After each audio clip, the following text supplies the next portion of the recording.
నమస్తే, welcome to NTV. నేను రఫీ. ప్రస్తుతం నాతో ఉన్నారు ఎర్రగొండపాలెం నియోజకవర్గ వైసీపీ ఎమ్మెల్యే అభ్యర్థి తాటిపర్తి చంద్రశేఖర్ గారు. ఆయనతో మాట్లాడతాం. ప్రచారం ఎలా సాగుతుందండి? సో అంటే ప్రజల్లో అంతా మమేకం అవుతూ హ్యాపీగా ప్రచారం సాగించగలుగుతున్నారా? బ్రహ్మాండం.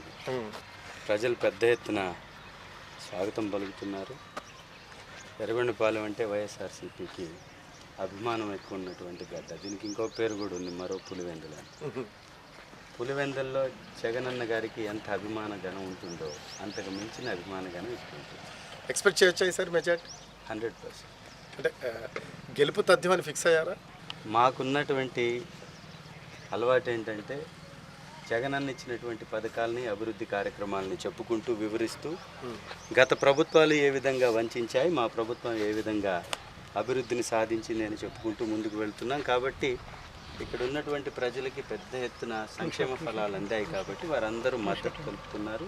కాబట్టి ఖచ్చితంగా విజయాన్ని గతాన్ని మించినటువంటి మెజారిటీతో కైవసం చేసుకోబోతున్నాం. సో సంక్షేమాన్ని చూసి, సంక్షేమ పథకాలను చూసే ఓటేస్తారంటారా ఈసారి జనాలు? సంక్షేమంతో పాటు అభివృద్ధి కూడా ఇక్కడ చాలా ఎక్కువ జరిగింది. 75 సంవత్సరాల స్వతంత్రం తర్వాత పరిపాలించినటువంటి ఏ ప్రభుత్వాలు చెయ్యనటువంటి అనేక సంక్షేమ కార్యక్రమాలను వైఎస్ఆర్ కాంగ్రెస్ పార్టీ ప్రభుత్వంలో చేసింది. అలాగే అభివృద్ధిని కూడా తీసుకొచ్చింది. ఈ ఎర్రగొండపాలెం గడ్డకి కనీసం బస్ స్టాండ్ లేనటువంటి పరిస్థితి నుంచి ఒక బస్ స్టాండ్ నిర్మాణం, ఒక హాస్పిటల్ నిర్మాణం, ఒక పార్క్ నిర్మాణం, క్రీడా మైదానం నిర్మాణం, టీటీడీ కళ్యాణ మండప నిర్మాణం, రైతు బజార్ నిర్మాణం, రోడ్ల ఇంటర్నల్ రోడ్స్, దాదాపుగా 300 పైచిలకు బోర్లు ఏర్పాటు, ఇవన్నీ కూడా వైఎస్ఆర్ కాంగ్రెస్ పార్టీ ప్రభుత్వం వచ్చిన తర్వాత మా ప్రభుత్వంలో జరిగింది. సో మీకు అవన్నీ ప్లస్ అయ్యే అవకాశం ఉందంట? అద్భుతంగా వెలుగొండ ప్రాజెక్టుని కూడా కంప్లీట్ చేయగలిగాం. సూపర్. ఇక్కడ వరప్రదాయిని వెలుగొండ ప్రాజెక్టు ఖచ్చితంగా ఇక్కడ ప్రజలకి కావలసినటువంటి తాగు సాగునీరుని శాశ్వత పరిష్కారం చేసేటటువంటి ఒకే ఒక ప్రాజెక్టు వెలుగొండ ప్రాజెక్ట్. ఆ ప్రాజెక్ట్ని 1900 కోట్లతోటి కంప్లీట్ చేయలేనటువంటి తెలుగుదేశం పార్టీని ఒకవైపు ప్రజలు చూశారు, 6000 కోట్లతోటి కంప్లీట్ చేసినటువంటి వైఎస్ఆర్ కాంగ్రెస్ పార్టీని కూడా ప్రజలు చూస్తున్నారు. ఒకసారి వెలుగొండ ప్రాజెక్ట్ అన్నారు కాబట్టి దాని గురించి ఏమైనా ఎక్స్ప్లెయిన్ చేయగలరా? చాలామందికి అవగాహన లేదు.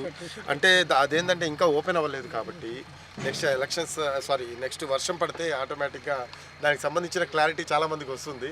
దాని గురించి ఏమైనా ఎక్స్ప్లెయిన్ చేస్తారు? వెలుగొండ అనేటటువంటి ప్రాజెక్టు న్యాచురల్గా కొండల మధ్యన కొండకి నడుమ ఉండేటటువంటి గ్యాప్ని ఆర్సీసీ కాంక్రీట్ వాల్ తోటి ఫిల్ చేసి 53 టీఎంసీలని న్యాచురల్ రిజర్వాయర్లో స్టోర్ చేసేటటువంటి గొప్ప ప్రాజెక్ట్. అది ఒక ట్యాంక్ లాగా ఆ కొండల్ని తయారు చేసి ఆ ట్యాంకులోకి వాటర్ని పంపించేటటువంటి ప్రాజెక్ట్ అది.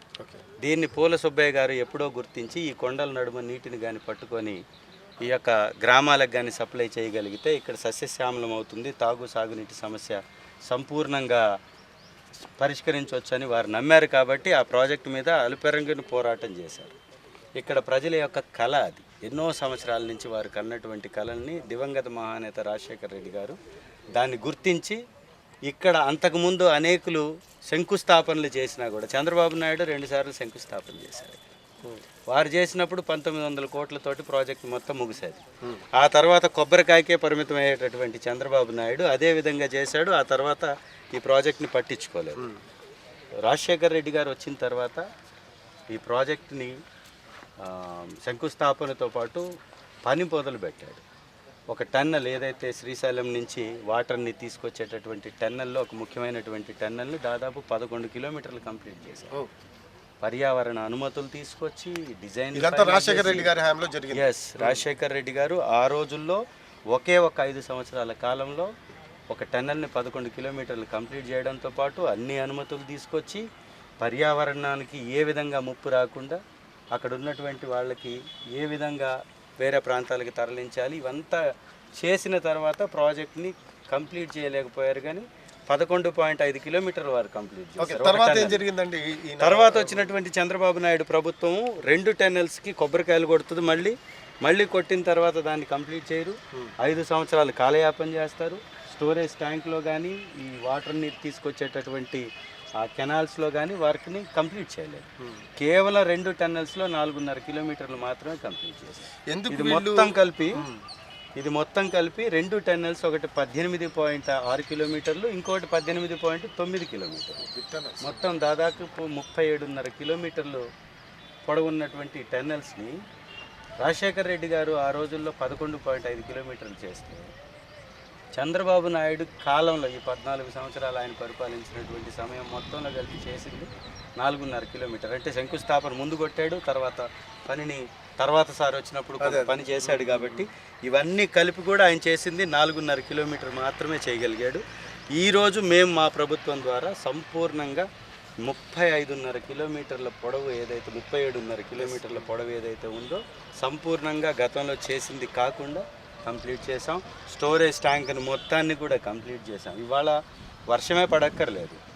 పక్క రాష్ట్రాల్లో వర్షం పడి శ్రీశైలంలోకి ఫ్లో వచ్చినా కూడా అక్కడి నుంచి 53 టీఎంసీలు వాటర్ని ఇక్కడ స్టోర్ చేసుకునేటటువంటి పరిస్థితి ఇప్పుడు ఉంది అక్కడ. సో ఆ ఫ్లో మొత్తం కూడా ఈ మన నియోజకవర్గం అంటే ఏదైతే ఎర్రగొండపాలెం ఉందో అది నీళ్లతో సస్యశ్యామలం అవుతుందంటారు. ఇక్కడ గ్రౌండ్ వాటర్ పెరుగుతుంది బ్రహ్మాండంగా. ఇక్కడ తాగునీటి సమస్యకి సంబంధించిన అన్ని ప్రాజెక్టుల్లోకి వాటర్ వస్తుంది. 3.5 లక్షల ఎకరాలకి సాగునీరు వస్తుంది ఈ ప్రాంతానికి. ప్రకాశం జిల్లాకి మాత్రమే 3.5 లక్షల ఎకరాలకు వస్తుంది.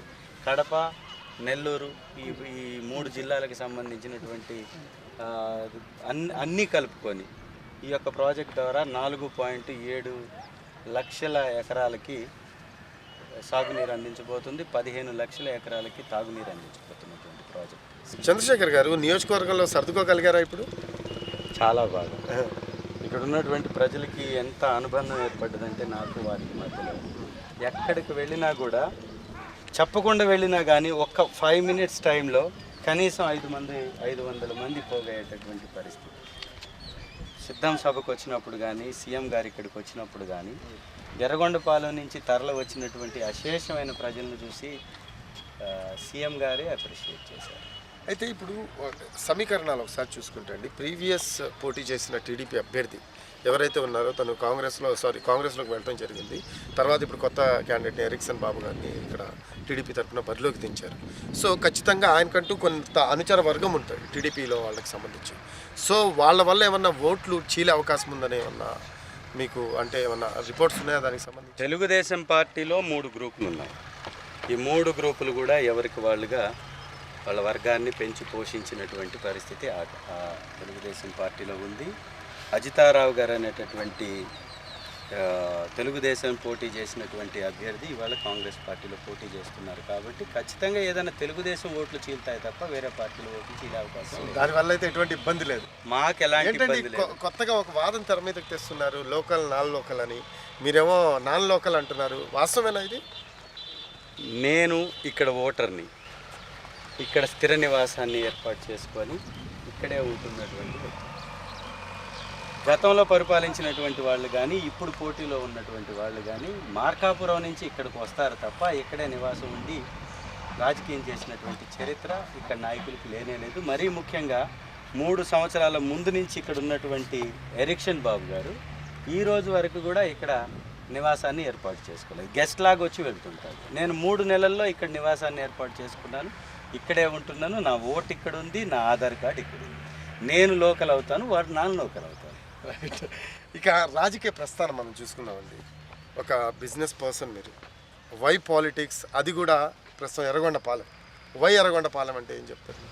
చిన్న సాధారణమైనటువంటి ఒక దళిత కుటుంబం నుంచి వచ్చినటువంటి నేను హైదరాబాదులో మా నాన్నగారు కాంట్రాక్టర్గా ఉండి కొంత ఆర్థికంగా స్థిరపడ్డ తర్వాత నేను ఎడ్యుకేషన్లో ముందుకు వెళ్ళిన తర్వాత నా గ్రామం మీద ఉన్నటువంటి మక్కువను బట్టి ఇక్కడ ఏదో కొంత మంచి కార్యక్రమాలు చేయాలని అనుకున్నాను. ఆ కార్యక్రమాలు చేయడంలో భాగంగా కొన్ని కార్యక్రమాల కోసం ఇక్కడికి రావడం, సింగరాయకొండ ప్రాంతంలో నేను నా యొక్క స్వచ్ఛంద సంస్థ ద్వారా అక్కడ కొన్ని కార్యక్రమాలు చేయడం వల్ల చాలామంది నా దగ్గరికి వచ్చేవాళ్ళు, అన్న మీరు బాగా చేస్తున్నారు, అదే పాలిటిక్స్లో అయితే ఇంకా మీకు అవకాశాలు ఎక్కువ ఉంటాయి, మీరు ఇలా ఒంటరిగా చేసేదానికన్నా ఒక వ్యవస్థలో ఉండి చేస్తే మీరు గొప్పగా ప్రజలకి మీరు మంచి చేయగలుగుతారు, ఎందుకు అలా ఆలోచించకూడదని నాకు గతంలో నా మిత్రులు ఇచ్చినటువంటి సలహా మేరకు సింగరాయకొండ ప్రాంతంలో వైఎస్ఆర్ కాంగ్రెస్ పార్టీ విధానాలు నచ్చి అంతకుముందు దివంగత మహానేత రాజశేఖర రెడ్డి గారు ఆ రోజుల్లో ఆరోగ్యశ్రీ అని భగీరథ ప్రయత్నం, నీటి యొక్క లభ్యత కోసం పోరాడినటువంటి విధానం, ఏవైతే డ్యామ్లని వీటన్నిటినీ రాబో తరాల కోసం నిర్మించినటువంటి పద్ధతులను చూసినటువంటి నేను నిజంగా వైఎస్ఆర్ కాంగ్రెస్ పార్టీకి ఏదైతే చిత్తశుద్ధి ఉందో, ప్రజలపై ప్రేమ ఉందో, ప్రజల పట్ల గౌరవం ఉందో, బాధ్యత ఉందో, ఆ బాధ్యత ఈ దేశంలో ఉన్నటువంటి ఏ రాజకీయ పార్టీకి లేనే లేదు. కులం చూడడం, మతం చూడడం, ప్రాంతం చూడడం, పార్టీ చూడడం, పథకం మీకు పేదరికం మీకు అర్హత ఉంటే చాలు అని ఇచ్చినటువంటి పార్టీలు ఉన్నాయా?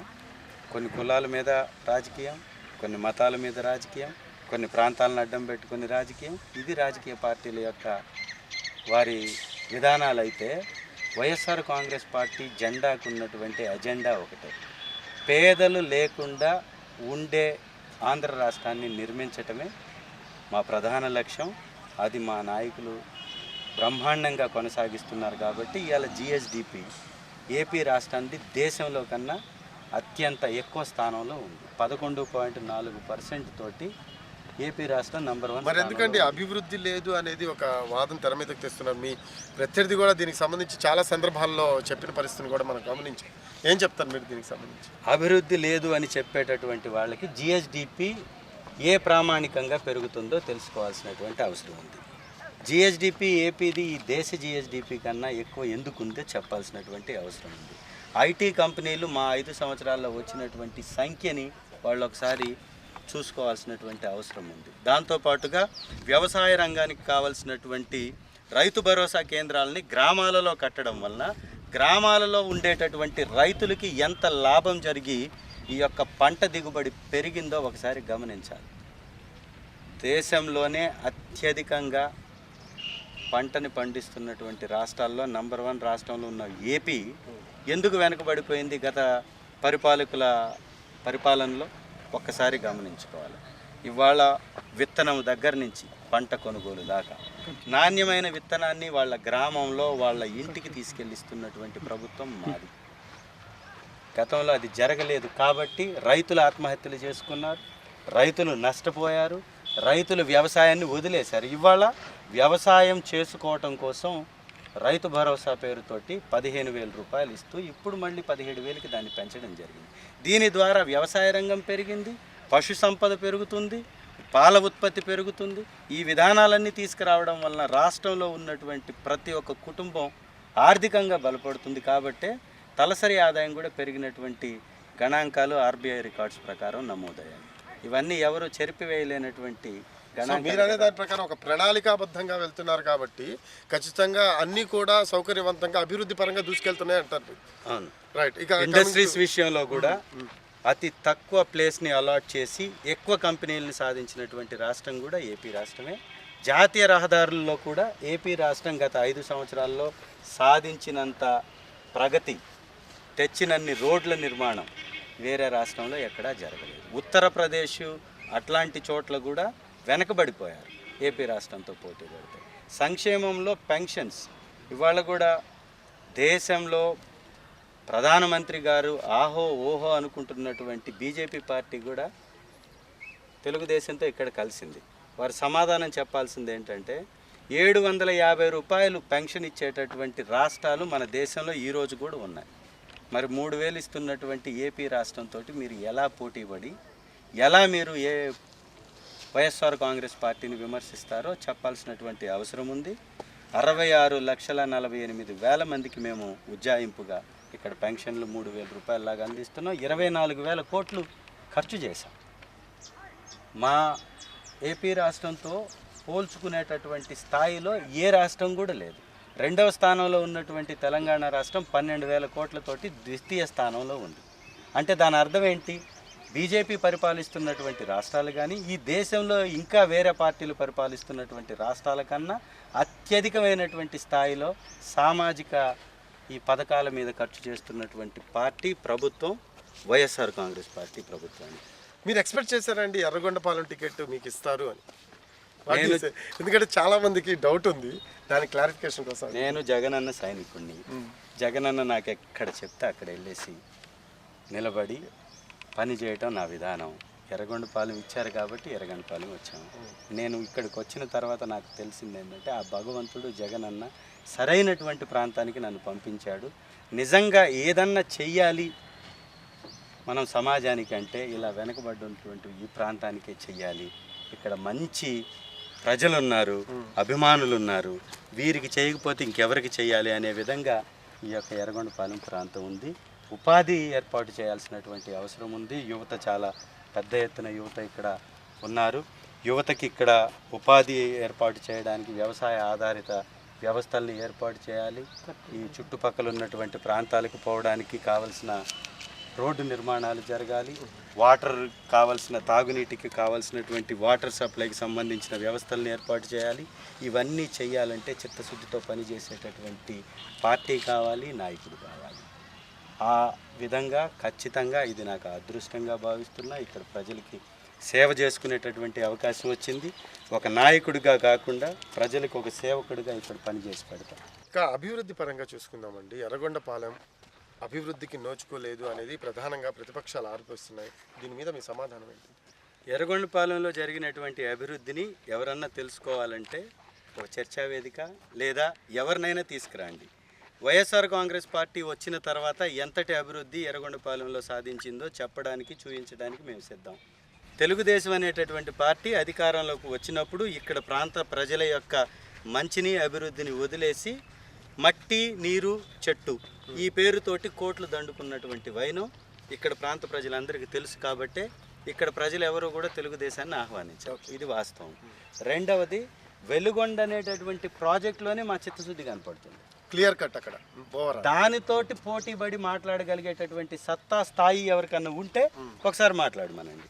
తెలుగుదేశం పార్టీ ఎందుకు వెలుగొండని కంప్లీట్ చేయలేదు, ఎందుకు వెలుగొండని కంప్లీట్ చేసినటువంటి వైఎస్ఆర్ కాంగ్రెస్ పార్టీ మీద మాట్లాడే ధైర్యం చేస్తుంది అంటే నోరుంది కాబట్టి, ఛానల్స్ ఉన్నాయి కాబట్టి, పత్రికలు ఉన్నాయి కాబట్టి అబద్ధాలను మాట్లాడుతూ అబద్ధాలనే అక్షరాలుగా అచ్చు వేస్తూ ప్రజల మీద విషం చిమ్ముతూ ఒక తప్పుడు ప్రచారాన్ని, గ్లోబస్ ప్రచారాన్ని మాత్రమే నమ్ముకొని రాజకీయం చేయడం వాళ్ళ యొక్క విధానం. కాబట్టి వాళ్ళు అట్లా చేస్తున్నారో చెప్పమనండి.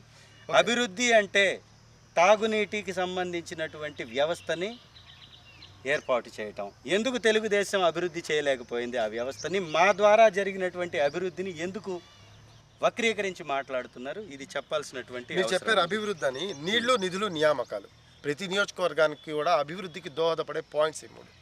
దాని గురించి ఏమైనా ఎక్స్ప్లెయిన్ చేస్తారా? నీళ్ళకి సంబంధించి వెలుగొండ ప్రాజెక్ట్ కంప్లీట్ చేసాం, స్టోరేజ్ ట్యాంక్స్ కట్టాం, ఇంటింటికి కుళాయి ఏర్పాటు చేస్తున్నాం, మండల కేంద్రాలకి బ్రహ్మాండమైనటువంటి మరుగునీటి వ్యవస్థని ఏర్పాటు చేస్తున్నాం.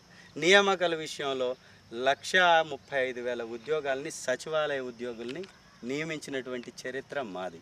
60,000 ఉద్యోగస్తుల్ని వైద్య వ్యవస్థలో ఖాళీగా ఉన్నటువంటి పోస్టుల్ని టెక్నికల్గా, నాన్ టెక్నికల్గా, అలాగే అత్యంత నైపుణ్యం కలిగినటువంటి వైద్యుల్ని నియమించినటువంటి చరిత్ర మాది.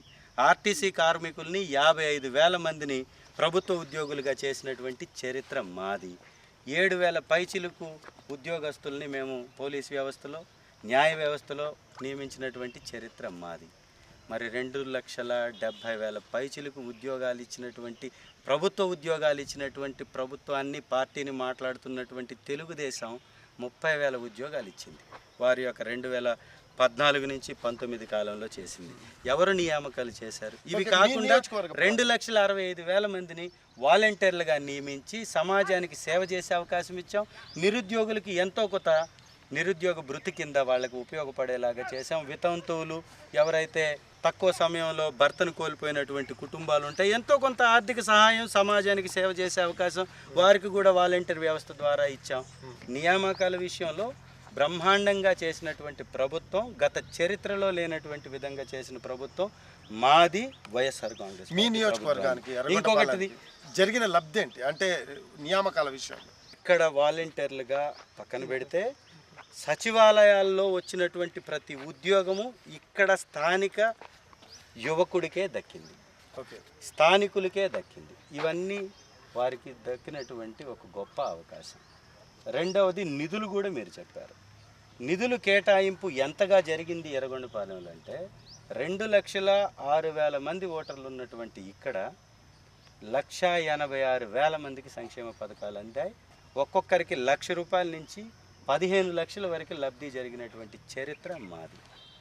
ఎస్సీ సప్లాన్కి ఉన్నటువంటి నిధుల నుంచి చేయవలసినటువంటి అభివృద్ధి కార్యక్రమాలు చేసిన చరిత్ర మాది. అలాగే మీకు ఇంతకు ముందుగా చెప్పినట్టు ఇక్కడ ఒక హాస్పిటల్ కూడా లేనటువంటి పరిస్థితి నుంచి 110 పడకల హాస్పిటల్ని నిర్మించి ప్రారంభించినటువంటి చరిత్ర మాది. విలేజ్ క్లినిక్స్ కట్టినటువంటి చరిత్ర మాది. ఇవన్నీ కూడా గ్రామాల్లో కనపడేటటువంటి వ్యవస్థలు. ఇంత గొప్ప వ్యవస్థల్ని ఏర్పాటు చేసినటువంటి మా ప్రభుత్వానికి ఉద్యోగాలు ఇచ్చామని చెప్పుకోవడానికి ఉంది కాబట్టే మేము చెప్తున్నాం. మీకు మంచి జరిగితే ఓటేయమని మేము అడుగుతున్నాం కదా. ఎందుకు చంద్రబాబు నాయుడు గారు నేను 14 సంవత్సరాలు ఈ రాష్ట్రాన్ని పరిపాలించాను, నేను పరిపాలించినటువంటి నా పరిపాలనను చూసి నాకు ఓటేయమని ఎందుకు చంద్రబాబు నాయుడు అడగలేకపోతున్నాడు? మీరు చంద్రబాబు నాయుడు గారిని అడగాలి ఖచ్చితంగా. రైట్. ఇక పాయింట్ ఆఫ్ వ్యూ మొత్తం 5 మండలాలు ఉన్నాయి. దోర్నాలు కావచ్చు, త్రిపురాంతకం కావచ్చు, పెదారవీడి కావచ్చు, యాదగొండపాలెం కావచ్చు, ఇలా మండలాల వారీగా మీ నోటీస్కి వచ్చిన అభివృద్ధి పరంగా నోచుకొని అంశాలు ఏమైనా ఉన్నాయా? ప్రకృతి ప్రసాదించినటువంటి బ్రహ్మాండమైన వ్యవసాయ భూమి ఉంది. ఈ వ్యవసాయ భూమికి కావాల్సినటువంటి నీటి లభ్యత జరగలేదు. ఖచ్చితంగా అది జరగాలంటే వెలిగొండ ప్రాజెక్ట్ నుంచి T5 కెనాల్ ఒకటి వెళ్తుంది. పుల్లల చెరువు అనేటటువంటి డ్రై ఏరియా ఒక మండలానికి పోయేటటువంటి T5 కాలువ ద్వారా 11,500 ఎకరాలకి సాగునీరు అందించేటటువంటి అవకాశం ఉంది. అది మా యొక్క ప్రభుత్వంలో, గత ప్రభుత్వంలో గుర్తించడం జరిగింది, సర్వే చేయడం జరిగింది, టెండర్ ప్రక్రియలో ఉంది. అది కానీ కంప్లీట్ చేస్తే ఖచ్చితంగా తాగునీటి సాగునీటి సమస్య ఒక మండల హెడ్ క్వార్టర్ నుంచి మండలానికి మొత్తం దొరుకుతుంది. కాబట్టి దాని ద్వారా అక్కడ ఉన్నటువంటి భూములన్నీ బంగారం పండించేటటువంటి భూములుగా మారుతాయి. కాబట్టి అది చేయాల్సినటువంటి డ్యూరేషన్ ఎంత పెట్టుకున్నారండి? మేము ఖచ్చితంగా T5 కాలువని 1 సంవత్సర కాలంలోనే కంప్లీట్ చేయాలనేది నా విధానం. ఖచ్చితంగా కంప్లీట్ చేస్తాం. ఎందుకంటే సీఎం గారు ఇక్కడికి వచ్చినప్పుడు, వెలిగొండ ప్రాజెక్టు ప్రారంభోత్సవానికి వచ్చినప్పుడు వారికి నేను వివరించడం జరిగింది. వారు ఇమీడియట్గా కాలువని వారు గుర్తించి దీనికి ఫస్ట్ స్టార్టింగ్లోనే మీరు నిధులు కేటాయించాలి, టెండర్ ప్రక్రియ త్వరగా ముగించాలని అక్కడ అధికారులకు చెప్పినటువంటి సందర్భం ఉంది.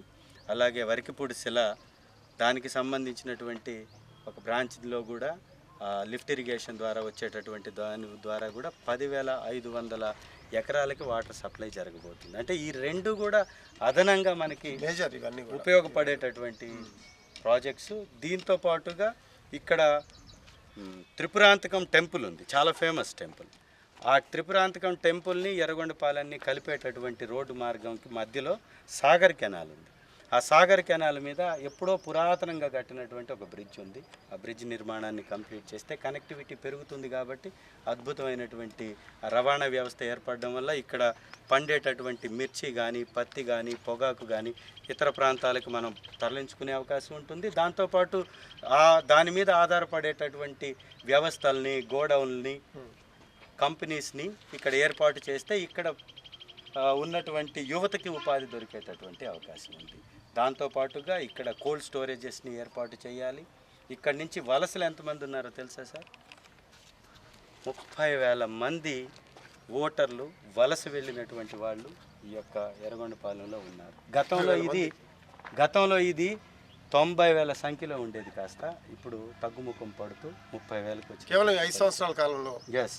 అయితే దీన్ని మనం నివారించాలి, నిర్మూలించాలంటే ఖచ్చితంగా వ్యవసాయ ఆధారిత కేంద్రాలని, సంస్థలని, కంపెనీలని, ఫుడ్ ప్రాసెస్ యూనిట్లని, కోల్డ్ స్టోరేజెస్ని ఇక్కడ ఏర్పాటు చేయాలి. దాంతోపాటుగా ఇక్కడ కంపెనీస్ని తీసుకురావచ్చు. ఇది చాలా కనెక్టివిటీకి దగ్గరగా ఉండేటటువంటి ప్రాంతం.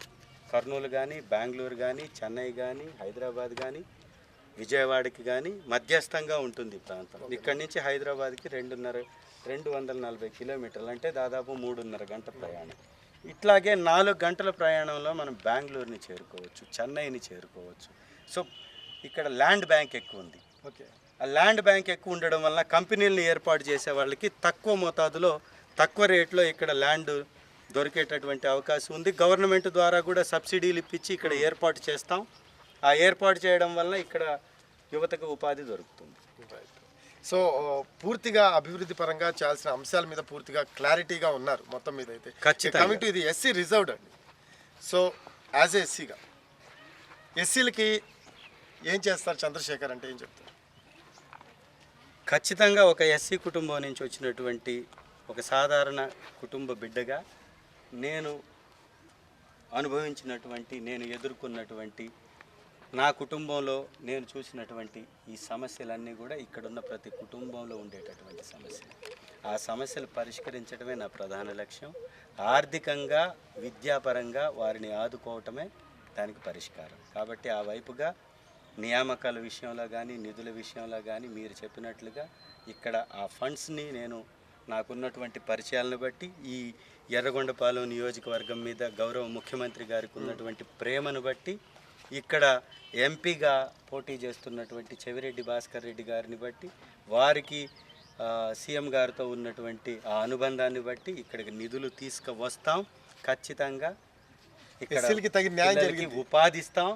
మరీ ముఖ్యంగా వెనకబడ్డటువంటి జాతులకు చెందిన ఎస్సీ, ఎస్టీ, బీసీల్లోనున్న మైనారిటీల్లో ఉన్నటువంటి నిరుద్యోగులకి ఉపాధి కల్పిస్తాం.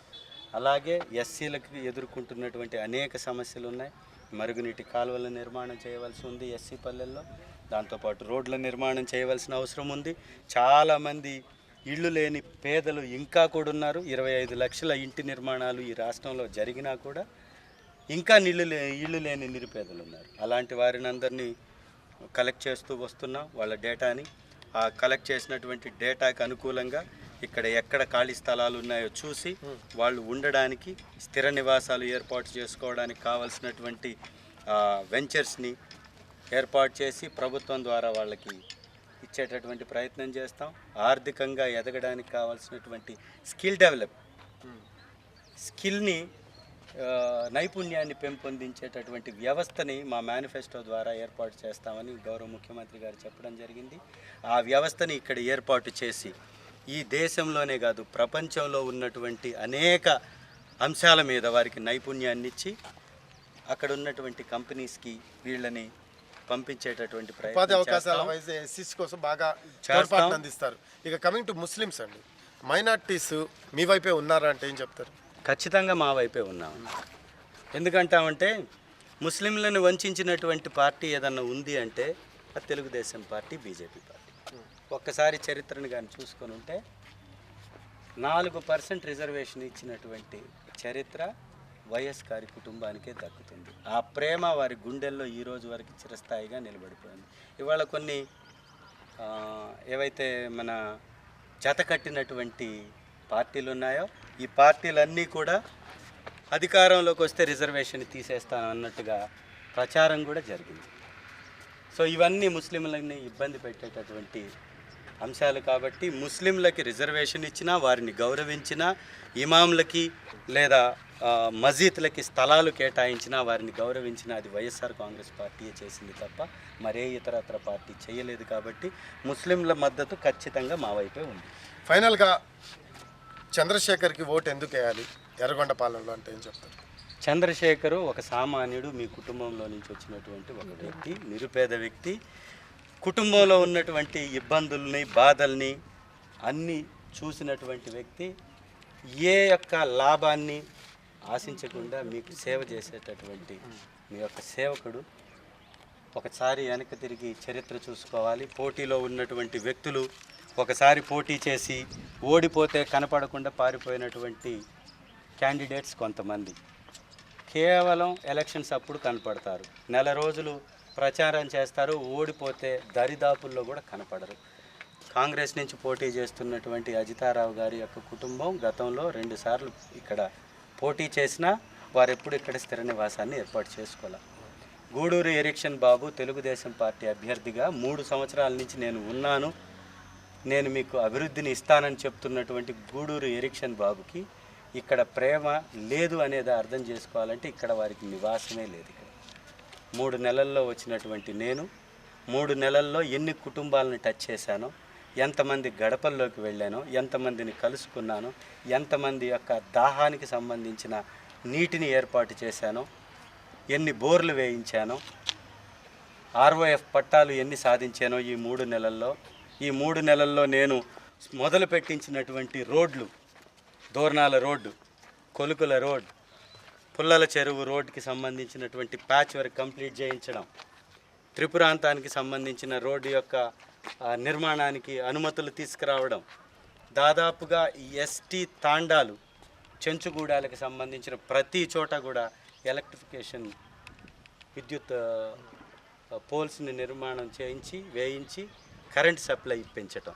చిన్న చిన్న గ్రామాలలో కూడా దాదాపుగా ఇక్కడి నుంచి 50 కిలోమీటర్ల పైచిలకు దూరం ఉన్నటువంటి చినారుట్ల, గారపెంట, చింతల బయలు ఇట్లాంటి చెంచుగూడాలకు కూడా కరెంటు స్తంభాలను ఏర్పాటు చేయించాను. 1000 ROF పట్టాలని ప్రభుత్వం ద్వారా వారికి అందించాను. ఇది నా 3 నెలల్లో నేను సాధించిన ఘనత. Just within 3 months of span period. Yes. 3 సంవత్సరాల నుంచి ఒక్క ఇంటిని ఏర్పాటు చేసుకోలేనటువంటి ఎరిక్షన్ బాబు వలన ఇక్కడ జరిగే లాభం ఏంటి, ఇది ఒకసారి గమనించాలి ప్రజలు. రెండవది, ఎరిక్షన్ బాబు అనేటటువంటి వ్యక్తి గతంలో ప్రభుత్వంలో ఉండి, తెలుగుదేశం పార్టీలో ఉండి కొన్ని పదవులను అనుభవించారు. ఇవాళ సింగరాయకొండ ప్రాంతం నుంచి, నా కుటుంబం నుంచి ఒక సర్పంచ్గా మా వదినమ్మని పోటీ చేయిస్తే స్టేట్ రికార్డ్ మెజారిటీతో నా ప్రజలు గెలిపించారు. నా సింగరాయకొండకి వెళ్ళేసి మా కుటుంబం యొక్క పరిస్థితి, పరిపాలన, అవినీతికి వ్యతిరేకంగా ఏ విధంగా మేము నిలబడ్డాం ఒకసారి వెళ్ళేసి మీరు వెళ్ళి అడగండి, మీరు బైట్స్ తీసుకోండి. అదేవిధంగా ఎరిక్షన్ బాబు గారి యొక్క గ్రామానికి వెళ్ళండి, కేవలం టీ బొంకు దగ్గర కూర్చోండి. టీ బొంకు దగ్గర కూర్చొని నేను ఎర్రగొండపాలెం నుంచి వచ్చాను అని చెప్పండి. మీ క్యాండిడేట్ పోటీ చేస్తున్నారు కదా, అక్కడి నుంచి వచ్చారని చెప్పండి. అక్కడ ప్రజలు చెప్పేటటువంటి మాటలు వింటే, వ్యక్తిగతంగా మాట్లాడకూడదు కాబట్టి, అది విఘ్నత కాదు కాబట్టి మాట్లాడుతున్నాను తప్ప, వాళ్ళు చేసినటువంటి అవినీతి, వారు సంపాదించినటువంటి డబ్బు, వారు ప్రభుత్వాన్ని అడ్డం పెట్టుకొని చేసినటువంటి దుర్మార్గాలు బయటపడతాయి. ఒకసారి వెళ్ళేసి మీ కెమెరాస్ని అటువైపుకి తిప్పండి, వారే చెప్తారు, నేను చెప్పాల్సి. ఫైనల్గా మీ నియోజకవర్గ ప్రజలకి ఏం చెప్పదలుచుకున్నారు? ఖచ్చితంగా ఒక్కసారి అవకాశం ఇవ్వండి. మీ యొక్క కుటుంబంలో బిడ్డగా మీకు మంచి చేస్తాను. ఒక నాయకుడిగా కాకుండా ఒక సేవకుడిగా ప్రభుత్వంలో ఉండి, ప్రభుత్వం ద్వారా రావాల్సినటువంటి అన్ని అభివృద్ధి సంక్షేమ కార్యక్రమాలని అందిస్తూ, ఉపాధి అవకాశాలని, డెవలప్మెంట్ని కూడా చేసి పెడతానని మీ అందరికీ మాటిస్తున్నాను. ఇక్కడే ఉండి, మీ మధ్యలోనే ఉండి, మీలో ఒకటిగా ఉండి మీకు సేవ చేసేటటువంటి అవకాశాన్ని నాకు కల్పించాలని నేను మనసారా కోరుకుంటున్నాను. రైట్ అండి, ఖచ్చితంగా గెలవాలని మనస్ఫూర్తిగా కోరుకుంటున్నాము. సో ఒకసారి అవకాశం ఇవ్వండి, మీ ఇంట్లో వాడిగా, మీకు సేవకుడిగా, నాయకుడిగా కాదు, కేవలం సేవకుడిగా ఉండి మీకోసం పనిచేస్తాను, మీకు కావాల్సిన ప్రతి పని కూడా ఖచ్చితంగా చేసి పెడతాను అంటున్నారు చంద్రశేఖర్ గారు. ఇది వాటి లీడర్. This is Rafi. నమస్తే.